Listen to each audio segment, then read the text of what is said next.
5 August এটা শুধু তারিখ নয়, এর যেন রীতিমতো এক আতঙ্কের নাম। পলাতক আওয়ামী লীগ আবার ফিরতে চায় আগুনের রাস্তায়, আর এবার ঢাকাকে বানাতে চায় যুদ্ধক্ষেত্র।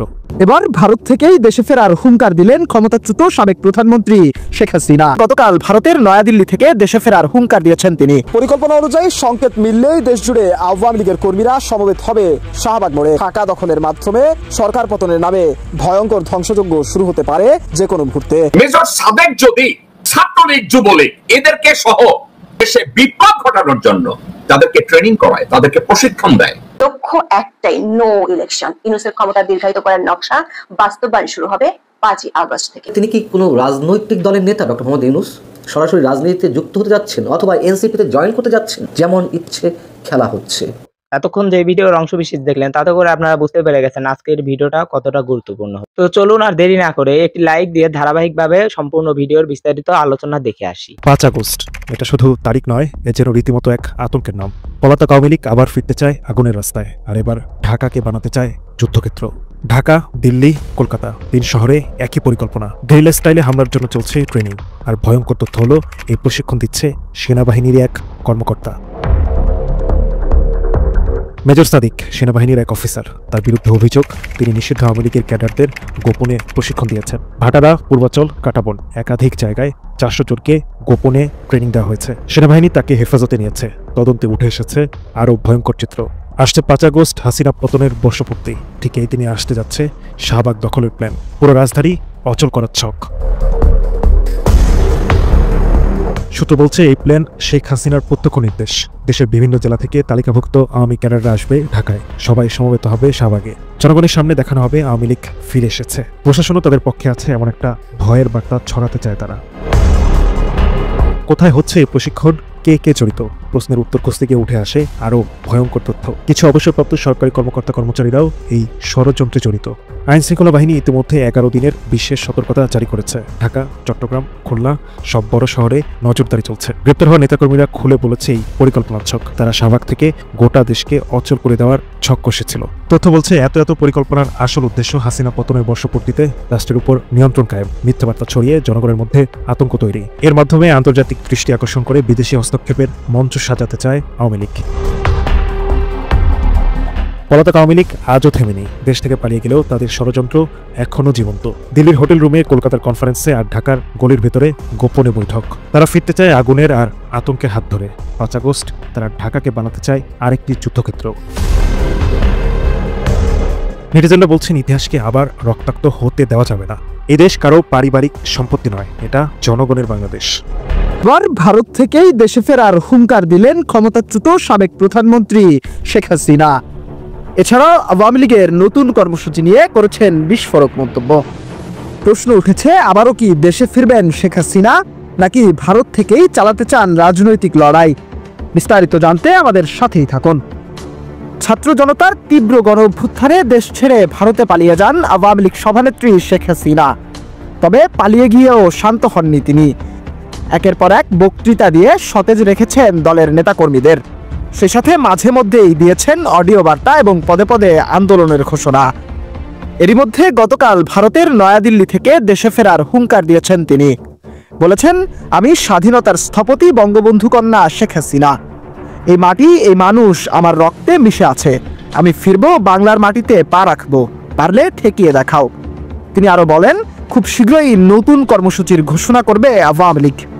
শেখ হাসিনার এমন বক্তব্যকে ঘিরে তোলপাড় সৃষ্টি হয়েছে রাজনৈতিক অঙ্গনে। জুলাই ঘোষণাপত্র সরকার দিবে এমন ঘোষণার পর এনসিপির কর্মসূচির নাম হয়ে যায় নতুন বাংলাদেশের ইস্তিহার। সংগঠনটির আহ্বায়ক নাহিদ ইসলাম 3 আগস্ট শহীদ মিনারে 24টি দফা ঘোষণা করেন। এর প্রথম দফাটি হলো নতুন সংবিধান ও সেকেন্ড রিপাবলিক। দর্শক, গত মার্চে এনসিপির আত্মপ্রকাশ অনুষ্ঠানে এই সেকেন্ড রিপাবলিকের কথা বলেছিল দলটি, কিন্তু এ নিয়ে বিতর্ক দেখা দেয়। ডক্টর ইউনূসের নিয়োগকর্তারা তখন সে দাবি থেকে সরে এসেছিল। এর মূল লক্ষ্য হলো নতুন সংবিধান প্রণয়ন করা, যার মাধ্যমে রাষ্ট্রপতির পদত্যাগ চেয়েছিল তারা। সেই পুরাতন দাবি আবার নতুন করে কেন সামনে আনা হলো? উদ্দেশ্য একটাই, নির্বাচনের সব ধরনের সম্ভাবনা উড়িয়ে দেওয়ার জন্য সামনের দিনগুলোতে ছক কষা হচ্ছে, তারই একটি ধাপ এই সেকেন্ড রিপাবলিকের দাবি। তবে এনসিপি সমাবেশে জনসমাগম নিয়ে হতাশ হয়েছে সরকার পক্ষ। সারা দেশে ব্যাপক জনসমর্থন দাবি করলেও ৩রা আগস্ট শহীদ মিনারে দলটি সমাবেশে লোক সমাগম ছিল প্রত্যাশার চেয়ে অনেক কম। বিশেষ করে শাহবাগে ছাত্রদলের সমাবেশে যত লোক হয়েছে তার তুলনায় এনসিপি সমাবেশে উপস্থিতি একেবারেই তুলনাই চলে না। এনসিপির অনুষ্ঠানটি ৩টায় শুরু হওয়ার কথা থাকলেও লোক সমাগম আশানুরূপ না হওয়ায় শেষ পর্যন্ত 5টায় শুরু করতে হয়েছে। ততক্ষণে ছাত্রদলের সমাবেশ শেষ হলে সেখান থেকে এনসিপির কর্মসূচিতে কিছু লোক যায়। অনলাইনে ছড়িয়ে পড়া অনেকগুলো ভিডিওতে দেখা গেছে এনসিপি সমাবেশে যাদেরকে আনা হয়েছে তারা জানেই না কোন দলের কর্মসূচিতে এসেছে। সূত্রগুলো বলছে নির্বাচন পেছানোর বড় অস্ত্রটি এখন নিজের হাতেই রেখেছেন অধ্যাপক ইউনূস। সেটি হলো জুলাই সনদ।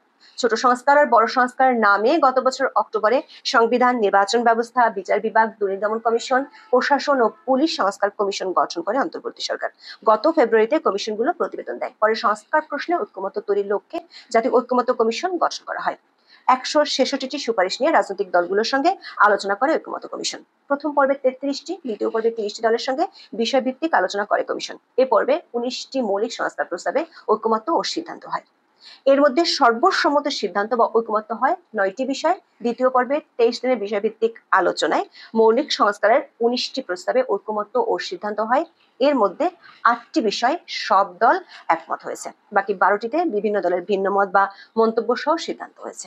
এই ঐকমত্য কমিশনের মাধ্যমে গত জুলাইয়ের মধ্যে দেওয়ার কথা ছিল জুলাই সনদ। খোদ অধ্যাপক ইউনূস তা ঘোষণা করেছিলেন প্রায় 2 মাস আগে, কিন্তু গণমাধ্যমগুলোর খবর হলো এই জুলাই সনদ নিয়ে দেখা দিয়েছে অচলাবস্থা, যার ফলে ঐকমত্য কমিশন সহসাই হয়ে যেতে পারে জাতীয় বিভাজন কমিশনে। এই অচলাবস্থাকে আরো বেগবান করতে অধ্যাপক ইউনূসের সমর্থনে আছে 3টি রাজনৈতিক দল। তারা চায় জুলাই ঘোষণাপত্র ও জুলাই সনদের সাংবিধানিক স্বীকৃতি, আইনগত নিশ্চয়তা, যেটি না হলে তারা যাবে না নির্বাচনে। এই ঘোষণা আসলেই আবার শুরু হবে রাজনৈতিক ঐক্যমতের নামে নতুন নাটক। সেটি নিয়ে আবারও চলবে সময়ক্ষেপণ।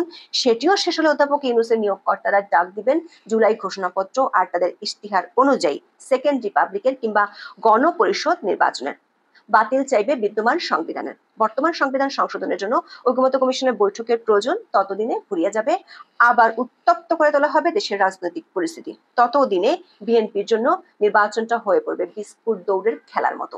সে বিস্কুট দৌড়ের খেলার শুরুতে থাকবে কখনো এনসিপি, কখনো জামাত ইসলামীর হাতে। আর সব সময় বিচারক থাকবেন অধ্যাপক ইউনূস। সবকিছুর লক্ষ্য অনির্বাচিত সরকারের ক্ষমতাকে দীর্ঘস্থায়ী করা। তার ইঙ্গিত গত 2 দিনে সরকারের 3 উপদেষ্টা দিয়েছে। ডক্টর মোহাম্মদ ইউনূস যে ওপেন অনুষ্ঠান করবেন মানিক মিয়া এভিনিউতে, কি প্রয়োজন ছিল এত বড় আয়োজনের? তিনি তো টেলিভিশনে ঘোষণা দিলেই পারতেন, অথবা যে কোনো অডিটোরিয়াম ভাড়া নিয়ে সেখানে ঘোষণা দিলেই পারতেন। এবং যেটি জানা গেছে যে বিভিন্ন রাজনৈতিক দলের প্রতিনিধিরা থাকবেন, এনসিপি নেতাকর্মী তো থাকবেনই। মানে তিনি কি কোনো রাজনৈতিক দলের নেতা ডক্টর মোহাম্মদ ইউনূস? সরাসরি রাজনীতিতে যুক্ত হতে যাচ্ছেন অথবা এনসিপিতে জয়েন করতে যাচ্ছেন, যে তার অনুষ্ঠানে শোডাউন করাতে হবে, সারা দেশ থেকে লোক এনে জড়ো করাতে হবে? এসব বাগাড়ম্বরের কি প্রয়োজন? সাধারণ মানুষের পকেটের টাকা দিয়ে তিনি জৌলুসপূর্ণ অনুষ্ঠানে নিজের চাকচিক্যময় চেহারা উপস্থাপন করবেন আর সাধারণ মানুষের পকেট কাটা যাবে? কি এক অদ্ভুত রাষ্ট্রে আমরা বাস করছি। এটি যদি কোনো রাজনৈতিক দলের সরকার হতো তাও না হয় বিতর্কের জায়গা থেকে আমরা অনেক কিছুই চুপচাপ থাকতাম। এটি তো কোনো রাজনৈতিক সরকারও নয়। ডক্টর মোহাম্মদ ইউনূস এই যে ঘোষণাপত্রটি উপস্থাপন করতে যাচ্ছেন, মানে তিনি এনসিপির প্রতিনিধিত্ব করবে, তাই তো? সারা দেশ থেকে ছাত্র জনতা আনা হবে এবং এই দাবিটি প্রথমেই বলেছি যে এনসিপির দাবি, তাদের মনোরক্ষার জন্য সব আয়োজন এবং দেশবাসীকে দেখানোর চেষ্টা করা হচ্ছে যে এই জুলাই ঘোষণাপত্রে কত মানুষের সমর্থন, অসংখ্য মানুষের সমর্থন এতে রয়েছে। যেমন ইচ্ছে খেলা হচ্ছে। রেলওয়ে কর্মকর্তারা যেটি বলছেন, বিশেষ ট্রেনগুলো পরিচালনার জন্য তারা একটি সময়সূচি তৈরি করেছে। কিসের সময়সূচি? এমনিতেই সাধারণ যে সময়সূচি সেটাই মেনটেন করতে পারে না রেল কর্তৃপক্ষ। সেখানে সারা দেশ থেকে স্পেশালি 16টি ট্রেন ভাড়া করা হবে যতটুকু জানা গেছে। এতে যে সাধারণ মানুষের যে ভোগান্তি হবে, এগুলো তার অর্ডার দিয়ে বাইরে থেকে আনা হচ্ছে না। রেগুলার যেই সময়সূচি ভিত্তিক ট্রেন সেগুলোই তো এখানে এনে জড়ো করা হবে। এবং আমরা ঠিক এর আগে দেখেছি আওয়ামী লীগ সরকারের সময় আওয়ামী লীগের বিশেষ কোনো সমাবেশের জন্য ট্রেন ভাড়া করা হতো।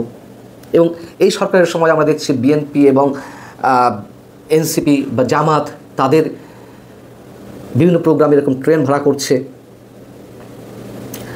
মূল বিষয়টা কি, এই যে অন্তর্বর্তী সরকার দেশের সব ধরনের ইতিহাস ব্রেক করেছে, ডক্টর মোহাম্মদ ইউনূস তিনি তো আর পুরো বাংলাদেশে প্রতিনিধিত্ব করছেন না, তিনি নিজেই বলেন তার নিয়োগকর্তা ছাত্ররা অর্থাৎ ছাত্রদের প্রতিনিধিত্ব করছেন। এবং তার চেয়েও বড় কথা হচ্ছে এই যে জুলাই ঘোষণাপত্র, এটি নিয়ে তো কম বিতর্কের সৃষ্টি হয়নি। কোনো রাজনৈতিক দল কি তাদের যে দীর্ঘদিনের অভিজ্ঞতা সেখান থেকে এই বিষয়টিকে কেউ সমর্থন করতে পারে? এই যে 30,46,000 টাকা খরচ শুধু ট্রেনের বাবদে, এর বাইরে যে আরও ব্যাপক আয়োজন, কোনো রাজনৈতিক দল যদি সমর্থন করতে নাই পারেন সরাসরি তারা কি কেউ প্রশ্ন উত্থাপন করবেন? আমি জানি না। এবং এদেশের অধিকাংশ রাজনৈতিক দলের আচরণে মনে হচ্ছে ডক্টর মোহাম্মদ ইউনূস সম্ভবত কোনো সামরিক প্রশাসক, দেশে মিলিটারি শাসন চলছে, তার বিরুদ্ধে কোনো কথা বলা যাবে না, মানে প্রকাশ্যে কেউ বলছে না। সম্পূর্ণ ভিডিওটি দেখার জন্য আপনাকে অসংখ্য ধন্যবাদ।